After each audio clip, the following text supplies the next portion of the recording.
Olá amigos, estamos começando mais um dia de AgroEffective Live Series nessa segunda temporada aqui no nosso Instagram da AgroEffective, e hoje o assunto é gastronomia, que nessa segunda temporada também faz parte dos nossos assuntos. Hoje o assunto vai ser sobre vinhos com a Maria Amélia Flores, da Vinho e Arte, enóloga, que trabalha principalmente na questão de comercialização, de cursos, de eventos, de turismo gastronômico, turismo vinícola, né? E vai estar aqui com a gente para falar sobre esse assunto. A AgroEffect Live Series começou já a sua série nessa segunda-feira, falando de comunicação com o Fernando Pullman, na quarta-feira, ontem com o Frederico Buzzi, e hoje nós vamos conversar com a Maria Amélia, que já está aqui conosco, então já vamos chamá-la para a conversa aqui, para a gente papo hoje sobre vinhos, experiência vitivinícola, também questão de viagens, turismo nesta área. Olá, tudo bem? Bem, Tudo ótimo, excelente, obrigada pela oportunidade, pelo convite. não, prazer todo nosso, acho que conversar sobre um assunto tão interessante, tão bom aí sobre a questão de vinhos, né, e toda a experiência que tu tens nessa área aí, conhecimento, mais que nunca é importante aqui trazer uma super especialista aqui para falar conosco, né? Muito obrigada pelo convite. E eu não sei mais esse termo assim de especialista nesse momento da pandemia, quem é especialista no quê, né? Mas estamos Pois aí. não, mas pois é, mas Maria Amélia, a gente trouxe aqui então, né? A gente está começando também a falar sobre questões relacionadas à gastronomia e claro que a questão dos vinhos é uma questão muito familiar a todos, né? A gente tem visto aí na pandemia notícias, inclusive de crescimento de consumo de vinhos, né? E a gente eu trouxe aqui então para a gente bater um papo, né? Bem descontraído, bem informal. Lembrando o pessoal que está chegando também pode ir enviando perguntas que a gente vai, na medida do possível, responder. Mas eu queria primeiro começar contigo sobre contar um pouquinho dessa tua história com vinho, da própria Vinho em Arte, né? Como é que surgiu, como é que foi, como é que vem sendo esse trabalho, né? Bom, eu sou enóloga, sou da Serra Gaúcha, nascida e criada, e como em todo curso, eu sempre brinco com as pessoas. Meu pai não tem vinícola, meu avô não tem vinícola, não sou italiana, não tem nada disso. Eu sou o oposto nesse mundo que é tão estereotipado dessas coisinhas. E mas o meu avô foi cantineiro da Vinícola Garibaldi há muito tempo. A gente lá naturalmente já cresce no meio da uva e do vinho. E eu cresci no meio do turismo. Então, Garibaldi tinha aquela pista de esqui.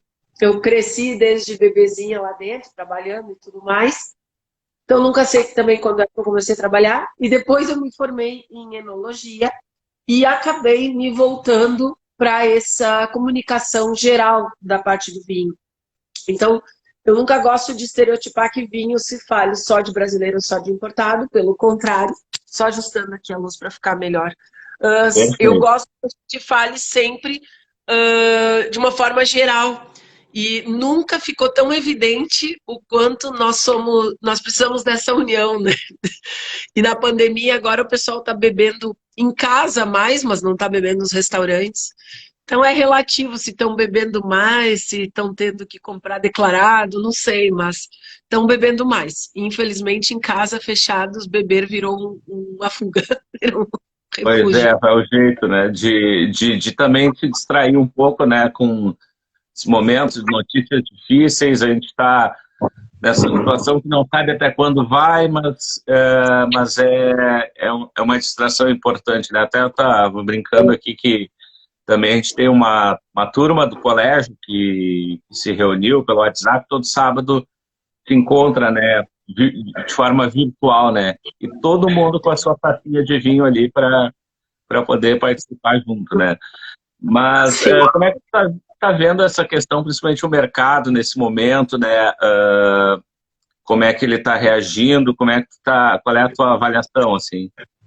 Então, a gente oscila nessas opiniões, porque sim, as pessoas em si, elas estão procurando o vinho, elas estão procurando muito preço. E com a questão da alta do dólar, eu vi que tem muito vinho ruim no mercado a preço baixo. Então, isso é uma coisa que tem me incomodado. É um assunto assim, as pessoas têm a necessidade de beber, todos nós empobrecemos, então adaptar o padrão ao que gostam. Então, as vinícolas nacionais entraram com tudo como uma excelente opção nesse período, né? E para o setor, então, porque eu sei que aqui o teu programa é voltado tanto para quem é do setor agrícola e etc., né? Para o setor é um baque muito grande, porque nós estamos sem a receita do enoturismo, que na Serra ela é muito importante.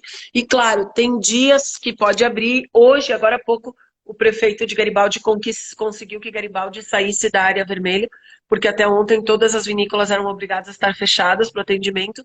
Então eu não sei como é que vai ficar no final de semana, porque ele conseguiu essa liminar agora há pouco. Mas sem a receita do enoturismo e sem o fluxo dos restaurantes, as coisas se tornaram bem complicadas.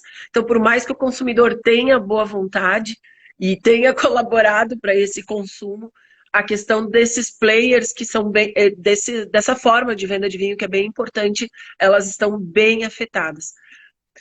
Enfim, né? E até foi uma crítica minha em relação ao setor, de que, por exemplo, no setor da cerveja, de outras bebidas, houve uma mobilização para tentar proteger os restaurantes. E do vinho, eu senti um pouquinho essa carência. Que os próprios produtores já estão com os problemas deles e talvez a meio institucional não conseguiram parar para pensar nessa cadeia que envolve. Mas, então, as pessoas estão querendo beber. A única coisa é onde elas vão encontrar e de que maneira isso, com a questão da logística, das transportadoras, tudo está muito complicado, como fazer para chegar na casa delas. Mais ou menos Eu isso. falar essa questão, né, do vinho, né, que o pessoal tem comprado vinho, mas às vezes, por causa de preço, algum vinho que não seja o adequado, né, que não seja um bom vinho, né. E isso também acaba atrapalhando também o mercado, na tua opinião, porque daqui a pouco o pessoal não consegue mais até diferenciar, ver outras qualidades que não seja o preço, né? Sim, mas isso também com a alta do dólar, e eu falo como lojista, que não é o meu principal negócio, né? O meu negócio principal são as viagens, os eventos, as palestras, cursos, e nisso a gente está 98% parado. Eu acho engraçado porque eu achava que era 90%. Agora, quanto mais os dias estão passando, mais claro está para mim o grau da tragédia que é essa pandemia, né, a nível econômico, para quem vive de viagens, eventos e prestações de serviço. E o que eu comento, assim, a questão é que tem tabelas de importadores que elas já estavam altas, né, no movimento que o dólar vinha subindo, e vinho que a gente acostumou a ver há 4, 5 anos atrás a 30, 40 reais, hoje ele já está perto de um patamar de 100. E aí as importadoras, os sites, para continuar a poder sobrevivendo e atendendo o que o brasileiro pode pagar, também está apertando os fornecedores lá fora. E aí é uma coisa que eu tenho sentido, não de forma arrogante e não de forma a desmerecer o consumidor, jamais, não é essa a proposta, mas como baixou muito a qualidade do que chega no dia a dia para as pessoas.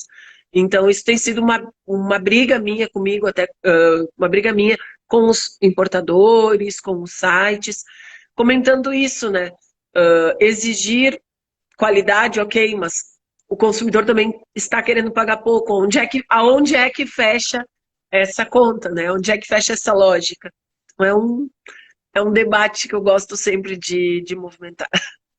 Pois é. Bom, falaste também da questão aí, principalmente da questão do turismo, né? Onde vocês aí na Vinho e Arte, tu com a Vinho e Arte faz bastante, pelo que a gente acompanha nas redes, viagens, né? Antes, né, dessa pandemia, sempre tinha essa questão, né? Como é que isso também contribui, essa experiência turística também contribui para a pessoa que gosta de vinho, conhece o vinho, ter mais esse conhecimento, esse know-how consigo mesmo? Então, eu estava preparando aqui, porque logo em seguida a nossa live eu tenho o curso de vinhos italianos, que de toda a pandemia, né, nós temos feito os cursos online, as pessoas adquirem os kits das garrafinhas, a gente envia para casa, Só que quando eu ministro um curso, eu revivo todas essas viagens que eu fiz e que eu faria, e que eu, claro, vou voltar a fazer. Eu tenho, nem que eu tenha que botar roupa de astronauta, de médico, viseira, burca, eu me adapto. Mas eu comento assim, nós fazemos muitas viagens para quem gosta de vinho mesmo. E a pessoa que gosta de vinho, diferente de outros mercados e outras bebidas, ela gosta da experiência da gastronomia, ela gosta de ser bem tratada, ela gosta de uma mesa boa, amigos e tal. E quando ela faz isso numa vinícola, aquela marca, ela passa a ser parte da emoção da vida da pessoa. Então, eu estava vendo esse final de semana passado o Wine Garden lá da Miolo cheia e etc. As pessoas estavam assim, é uma fuga eu sentar nesse jardim, eu tomar uma taça de um vinho rosé, aí eu olho o vinhedo, eu vejo o sol, passa. Então, o enoturismo, ele vai muito além da taça de vinho que a pessoa está tomando, da garrafa. É experiência, é emoção, é o casal que está em lua de mel, é o casal que está se acertando, é os amigos que estão se divertindo.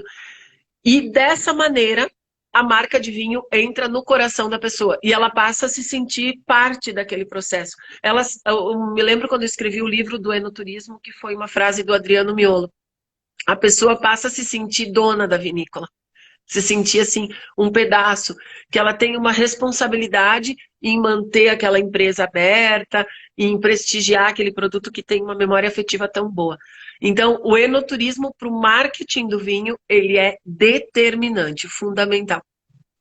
É isso que é importante, né? A gente vê esse investimento muito forte aí das vinícolas e poder proporcionar uma experiência, né?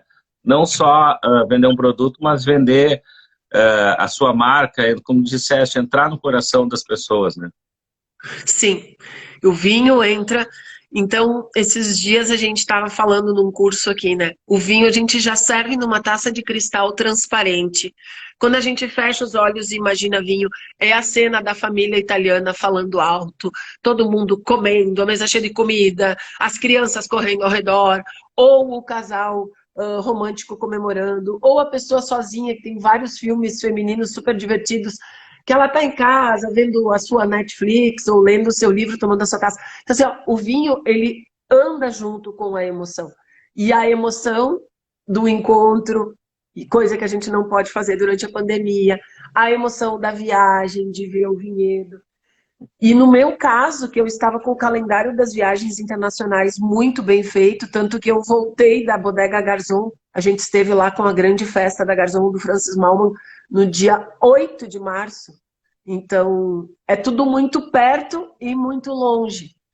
Ao mesmo tempo que o dólar vai estar alto e quando isso tudo passar, vamos ver quem poderá viajar. Haverão exigências, haverão vacinas, haverão novas formas de postura nos lugares e tal. E eu tenho estudado muito para entender como o enoturismo e o vinho vão obedecer essa dinâmica. Pois é, isso vai ser interessante, né? Saber como é que a gente vê vários setores, né? Como é que vai ser o pós-pandemia, né?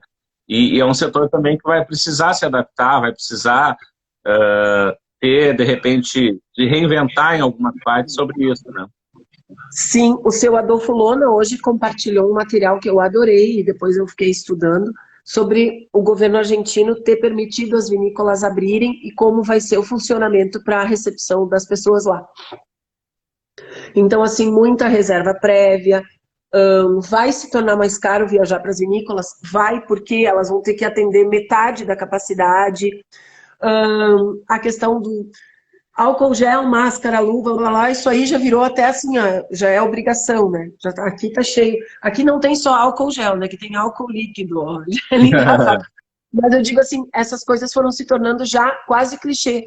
Mas como nós vamos botar isso no dia a dia se a gente está habituado a pedir a tábua de frios e todo mundo compartilhar? Se a gente está habituado a ir a eventos que nós brindamos, abraçamos as pessoas. Então, mais do que um lugar ter uma norma, conversei também com a Débora do Spa do Vinho, longamente ontem sobre isso, sobre tudo que o Spa do Vinho está fazendo. Mais do que seguir as normas, é como o comportamento do viajante baseado nas expectativas que ele tinha antes, vai acontecer. Então, por exemplo, Festa de Queijo.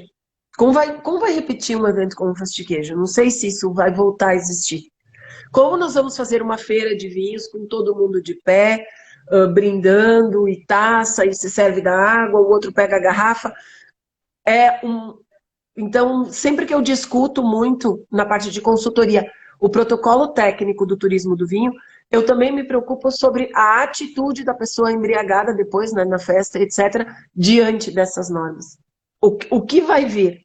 Então, no momento é refletir, estudar muito boas práticas, acompanhar o que está acontecendo, porque realmente, a gente tem que parar de minimizar, é uma desgraça econômica, uma desgraça financeira, uma desgraça de vida das pessoas que morreram e que podem ficar doentes e que pode vir um novo surto. E pensar quais serão as nossas atitudes como consumidor e como empresário diante do turismo do vinho, que para mim tem sido o meu dorme, almoça, janta, pensa o tempo inteiro. Não, vai ter que ter muito planejamento e adaptação, e essa adaptação é quase que diária, né? Tudo que vem acontecendo. A Luciene Carrasco mandou aqui, está dizendo que está amando as suas aulas, que está em São Paulo e vai viajar contigo no futuro aí. Ó, que maravilha! As pessoas são loucas para sair, elas precisam sair. E a gente tem uma clientela, graças a Deus, super fiel, né? Muito fiel. E me dá muita angústia, às vezes, saber que tem amigas que eram tão frequentes e que estão 70 dias fechadas em casa, por serem do grupo de risco, por terem tido problemas anteriores. Então, eu também tenho me preocupado muito como as pessoas estarão depois disso, né? Não basta só a gente achar, eu vou adaptar, vou botar uma mesa lá, uma mesa aqui, eu fico aqui, boto uma máscara, o outro bota...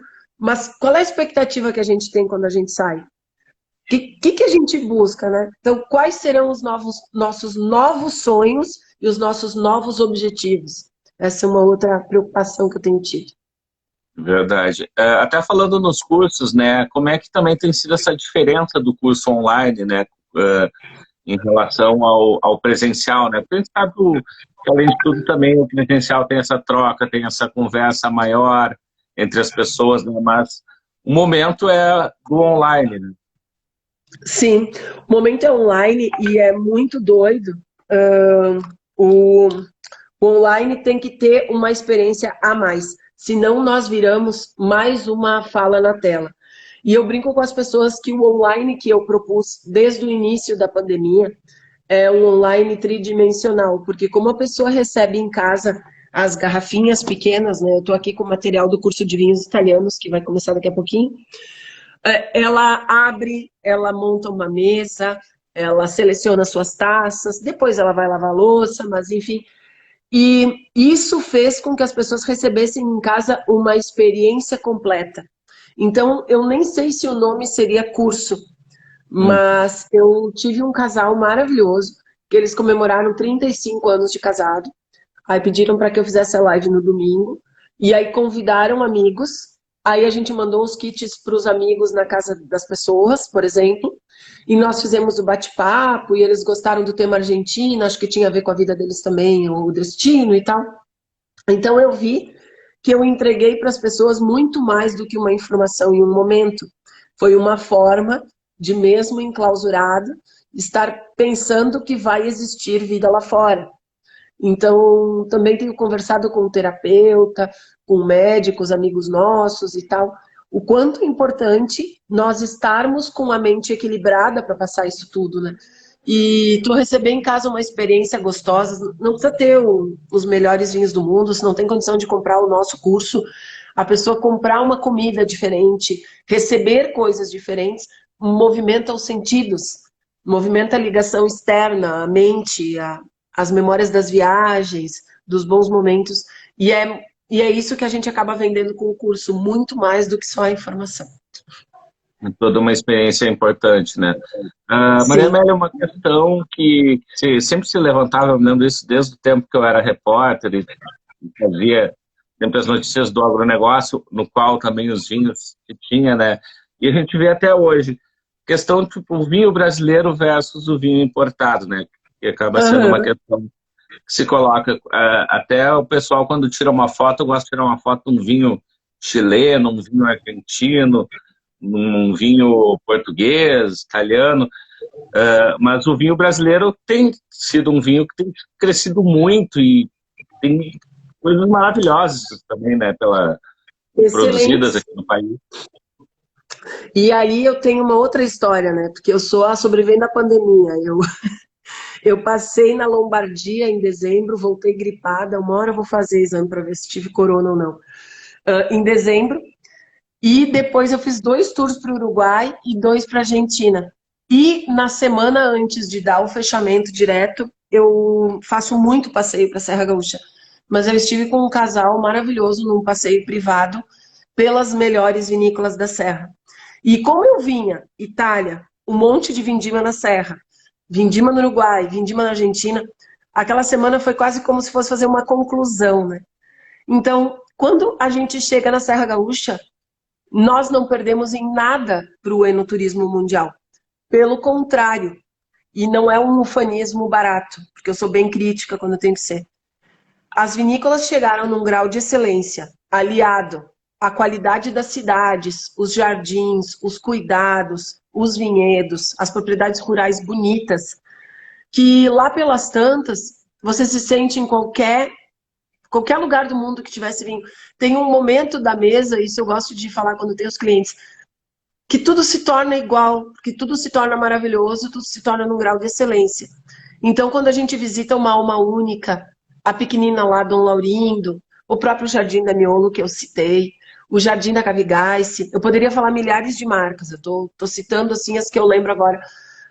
O trabalho que a Boscato fez, o Castelo Centenário lá da Peterlongo, ou vai na Luiz Argenta, nossa, tu começa a ter assim, tem opções. E graças a Deus que tem, porque nós teremos para onde ir assim que isso tudo passar. E a qualidade do produto deles tem desenvolvido em paralelo à qualidade do turismo. E tem um outro diferencial, tanto na Itália, quanto na Espanha, quanto Portugal, quanto África do Sul, quando onde for. Você não chega e visita, você precisa agendar. E às vezes é caro, e às vezes eles não te recebem. E aqui o brasileiro tende a ser muito mais leve, muito mais delicado. As pessoas no Vale dos Vinhedos pulam de uma vinícola para outra, não precisa marcar horário, algumas visitações precisa, outras, senão, o dono da vinícola dá um jeito, te encaixa no grupo. Então, eu acho que o vinho brasileiro não perde nada hoje, principalmente nos espumantes, óbvio. E com essa diferença de preço, tem muito vinho brasileiro muito bom aí no mercado. Tem que apreciar. A Guatambu, lembrei agora, o Jardim da Guatambu está sendo uma fuga para o pessoal da campanha, né? Vai lá pegar um solzinho, quem está confinado. Pois é, não, a Guatambu, que a gente conhece, já trabalhou aí também com a família Peter, né? Além de tudo, são pessoas maravilhosas, né? Também tem São ótimos. essa questão. Até falando neles, né? A campanha também tem sido, né, um grande destaque agora, né? Os vinhos que vêm de lá, o próprio trabalho da Guatambu, umas outras vinícolas também, né? Várias, várias. Estou tentando achar um ponto de luz aqui melhor, estou adaptando. Tem várias vinícolas bem interessantes, né? A Batalha, tem o pessoal da Routier e da Ricaher, que tem um trabalho legal. A Vitória lá, o pessoal do Dom Tomás Vitória. De Campos, a Itaqui, a Campos de Cima também, a Bodega Sossego. Então a campanha gaúcha tem coisas maravilhosas. Posso ter esquecido algum, porque eles são muitos, né? Cada vez mais. Tem coisas maravilhosas. A Bueno, Galvão Bueno lá tem um projeto bem interessante. Então, tem bastante coisa, né? A gente estava desenvolvendo, porque o vinho da marca do Jaime Monjardim não tem vinícola. A gente faz o vinho com a província de São Pedro, com a Routier, e o espumante com a Guatambu. Mas a gente estava desenvolvendo todas as experiências Vila Matarazzo lá na fazenda. Então, até agora, com essas histórias de distanciamento, tudo a gente está estudando se vai oferecer alguma possibilidade de passeio e etc. Mas tudo é muito delicado, né? Porque, de repente, vai viajar em grupo, eu acho ainda muito complicado. Então, assim, talvez a gente retome passeios para 4 a 6 pessoas. Mas em grupo, como era antes, eu não vejo a médio prazo. Eu até vi anúncios de empresas oferecendo coisas, assim, roteiros, e eu não me senti ainda com confiança. Não, ainda tem toda essa questão, né? Acho que tem que esperar e passar, e a gente tem que trabalhar que passe quanto antes para que a gente possa, se não voltar ao normal, ao mais próximo do normal que a gente consiga, né? Mas Uhum. falar de uma coisa interessante, né, da diferença aí do brasileiro, né, com essa questão, e a gente falando da questão da pandemia, né, dessa proximidade, dessa receptividade que ele tem dentro da sua vinícola, Sim. né. E a gente é normal, né, ver o próprio dono, o próprio proprietário, o presidente de uma cooperativa vinícola participando ativamente ali dessa experiência junto com o público, né. Isso é Uhum. importante também, né, para a marca, né? Sim, é importante, porque esse é um assunto que eu também adoro, né? Poucas bebidas têm no inconsciente o vínculo familiar tão grande. Ou seja, eu estava olhando anteontem uma live fora de série, parecida a essa nossa, só que promovida pelo maior site de vendas de vinho do mundo, que é o wine.com, com o Francis Ford Coppola. Ele, em pessoa, fazendo a degustação dos seus vinhos e falando do projeto da Califórnia. Então, assim, deu um certo alívio e uma tristeza imaginar que o próprio Coppola está com as vinícolas fechadas em pleno verão americano começando, porque ele tem uma estrutura de piscinas dentro da vinícola. E é meu sonho conhecer lá. Eu ainda não fui, mas já está na lista. E é a marca que eu Quando mais fazer essa estudo. viagem, eu quero ir junto também. Eu vou marcar para ir. Não só É, pelo gosto do vinho, mas o gosto do cinema também. não, é demais. E aí eu fiquei imaginando, né? O seu Coppola, ele tá assim, já com idade, tá bem magrinho, né? Falando de como fosse um vô, porque ele botou piscina, porque ele acha que a piscina, a vinícola é para família, e todo mundo tem que ir, e que ele vê os netos dele circulando, e que ele vê a correria das crianças na mesa e tal. E aí, como tu gosta de cinema, né? A gente já falou do. Eu já fico pensando, é todas as cenas do Poderoso Chefão, né? Tá a família ao redor, os valores todos invertidos, mas enfim, toda aquela coisa.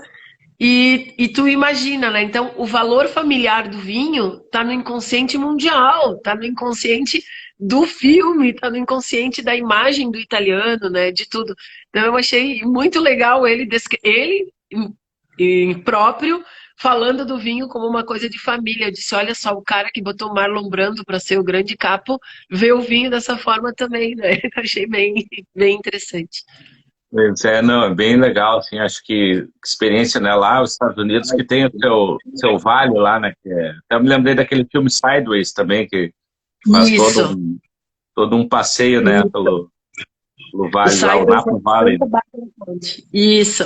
Com a Uhum. uva pintada bastante, então. E as do Coppola estão em várias partes, mas uma das principais está em Napa Valley, que é uma antiga. Mas eu achei bem legal o comentário dele relacionado com isso. Seja a família Potter, seja a família Coppola, seja a família Betu, seja a família Antinori, Catena, que seja. O vinho sempre está associado ao sobrenome da família, né? É uma coisa impressionante. As pessoas, mas uma marca inimigo é genérica, ela não tá. Não, ela é uma marca vinculada ao Alejandro Virril e à Catena. Então a família sempre tá junto, né, nessa questão do vinho. É verdade. Maria, eu sei que tem que preparar a tua aula aí também, daqui a pouco, né? Do o pessoal até depois também já nos passa aí para públicos também saber como é que faz esses contatos. Mas assim, o que a gente pode também mais falar disso? Que o vinho ele leva também o pessoal a falar sobre harmonizações, né? O que é importante que uma pessoa saiba na hora de poder fazer uma harmonização, o que ela deve ter como premissa, né? Então, tem algumas lógicas que são interessantes que falam assim, o vinho como o vinho que você gosta, etc, não sei o quê. Existe essa lógica. A gente só vai gostar daquilo que a gente conhecer. Então, se eu nunca gostei, se eu nunca provei, eu não vou saber se eu gosto daquilo ou não. E tem algumas coisas nas combinações que são mais físicas. São físicas. Então, essa história de, eu quero fazer um peixe. Todo peixe combina com vinho branco.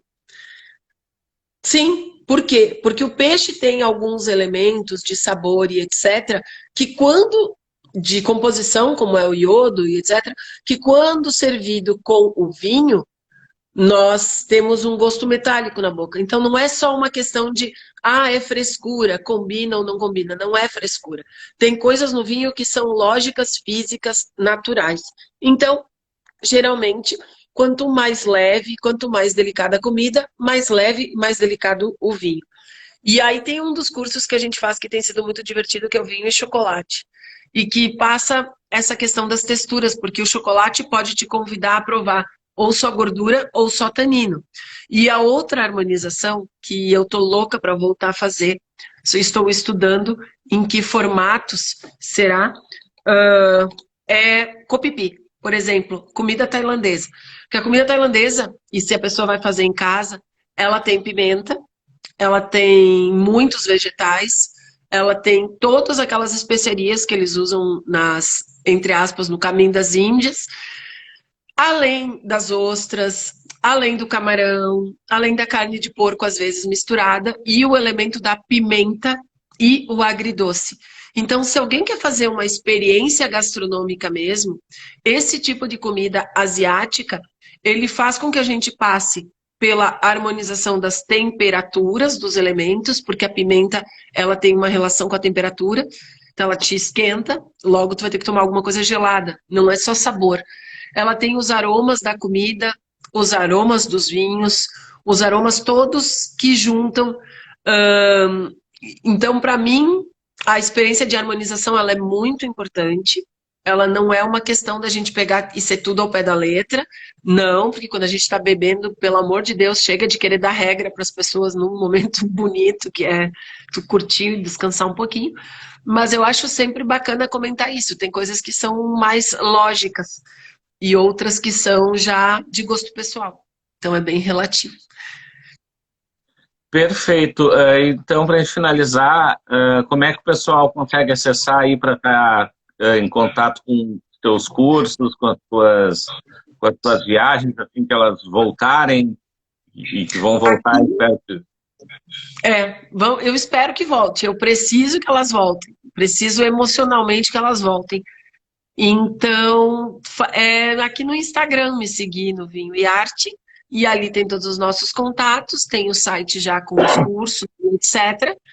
E vai ser um prazer conversar com o pessoal, e se alguém na área de turismo, de agronegócio e tal, a gente atua na área de consultoria também, para implementar essas novas ideias. Como serão os piqueniques, que normas que tem que seguir, o que se pode oferecer, porque o nosso trabalho também é muito criativo da coisa, né? O que eu posso criar para oferecer? Qual vinho toma para pizza de aqui da Luciene. Última pergunta antes daí. Bom, a resposta é contigo. Coisa boa. A Margherita, ela é maravilhosa, é um clássico italiano, né? Mas ela é uma pizza leve. Então, um tinto leve vai cair muito bem. Se a pizza tiver mais queijos mais fortes, aí tu pode ir para um Cabernet, para um Merlot. Num tinto leve, um Pinot Noir. Mas o ideal mesmo para uma Marguerita, eu sempre acho que é um branco. Um branco de médio corpo, por causa do frescor do manjericão. Se tivesse aqui um pessoal da área do vinho mais teimoso e mais brigão, brincalhão, sempre vão dizer que o que vai combinar com a Marguerita é o Carmenere e o Merlot por causa do herbáceo. Então, é uma pizza bem versátil. Super. A gastronomia italiana é fantástica, né? E altamente versátil. Maria Amélia, te agradeço muito aqui a participação com a gente, tá? E parabéns, acho, pelo teu trabalho. A gente que acompanha pelas redes sociais vê esse movimento, esse trabalho maravilhoso que fazes aí de trazer esse conhecimento aí sobre vinhos, sobre viagens e toda essa questão também da gastronomia e do turismo, né? Então, quero te agradecer demais aqui por essa conversa. Ok, quando precisar, quiser fazer outras, é só chamar, que vai ser um prazer colaborar contigo, que trabalha super sério há tanto tempo aí na comunicação. E eu acho que são tempos, né, que o pessoal da comunicação está tão embretado e tal. Então, quem faz um trabalho sério, isento e que tem trazido informações boas para as pessoas, diferentes, tem que ser muito valorizado. Eu te agradeço desde já. Lembrando, pessoal, então, que está nos acompanhando, segunda-feira, às 6 da tarde, a gente volta a falar sobre a área de comunicação com o Luiz Henrique Pitombo, sobre a Rede Brasil de Jornalistas da Área. Maria Amélia, brigadão. Tchau, tchau, até a Obrigada. próxima. Um abraço. Tchau, tchau.